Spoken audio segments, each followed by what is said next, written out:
Ayan, good morning. Update na po sa ito ang stainless B karon no. So, iyang mga kuan, iyang mga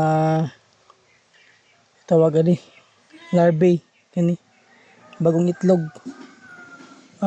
Iyang itlog karon is 3 layer na. Primero ka na first layer, second layer, then 3 layers na iyang kuno itlog.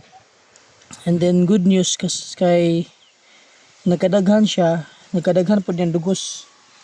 So kani muna siya bagong dugos niya na wala pa nila tabon eh. Actually kanilang dugos gikan na silang baba lang, silalom silang baba. Then pag humad nila isuka nila dia mo na dia butang.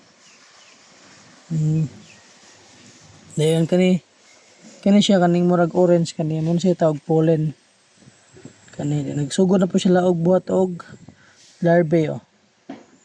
Tara oh. Yan, na po sudlan na po nila og ano, honey, dugos. Ay nako. Kani magkuan pa ni mag 2 months. Pero tagko ra siya ko ano, ka improvement. Yan oh.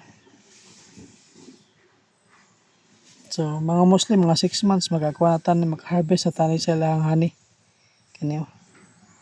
Kana mag-harvest na tana. Kani ilang mga larvae maabot pa gini siya diri mo level pa gini siya. O mo na kuko sa mga pobre oh. Hugaw ba? Mo na kuko sa pobre hugaw. Ayan. Okay, thank you. Mo na update ato ron sa tawang kuan. Stainless B or broy.